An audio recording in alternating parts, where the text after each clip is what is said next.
Ich habe mit Hilfe von KI einen Solarrechner gebaut, der sowohl Batterien als auch flexible Strompreise berücksichtigen kann.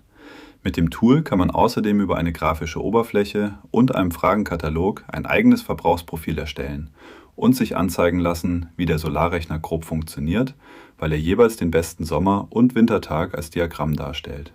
Für die Nerds von euch werde ich am Schluss einen kleinen Überblick geben, welche Tools ich dafür verwendet habe.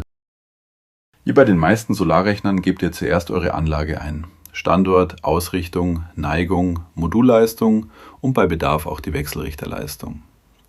Falls ihr einen Speicher habt, könnt ihr den ebenfalls inklusive Kapazität und Ladeleistung konfigurieren.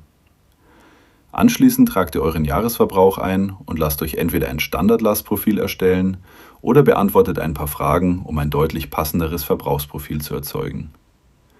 Danach startet ihr die Berechnung und seht sofort alle wichtigen Kennzahlen, vom Jahresertrag über Eigenverbrauch und Einspeisung bis hin zum Verhalten der Anlage an typischen Sommer- und Wintertagen. Eine spezielle Funktion ist die Aktivierung des dynamischen Strompreises.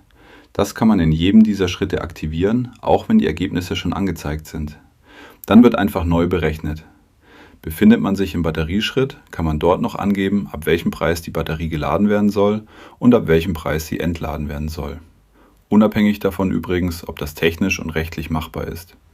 Bitte erkundet euch vorher, wenn ihr so etwas vorhabt. Jetzt seid ihr dran. Falls ihr Interesse habt, testet gerne mal rum und gebt mir Feedback, wenn was fehlt oder nicht funktioniert. Am besten hier als Kommentar im Video. Jetzt zum nerdigen Teil des Videos. Die Art, wie ich entwickle, ändert sich gerade gefühlt sehr schnell. Das hier ist also mein Stand von Ende Juni 2026. Ich halte mich kurz. Angefangen habe ich damit, dass ich auf GitHub den Cloud Agent benutzt habe und ihm die Aufgaben gegeben habe.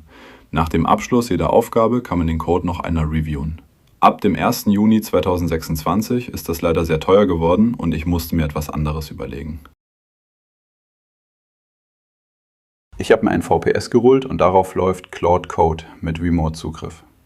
Das heißt, ich kann auch vom Handy oder Laptop aus entwickeln, ohne direkt auf dem Server zu sein. Claude Code ist natürlich mit einem Repository verbunden, das auf GitHub liegt. Dort habe ich GitHub Copilot aktiviert, was die Codequalität durch automatische Reviews nochmal deutlich verbessert. In GitHub wird auch deployed und die Webseite damit dem Benutzer zur Verfügung gestellt.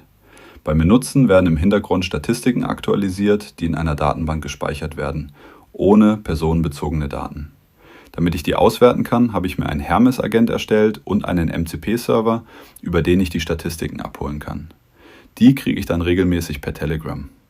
Falls mir jemand eine Mail schreibt, habe ich außerdem einen MCP-Server für Mails erstellt, den Hermes ebenfalls auswerten kann.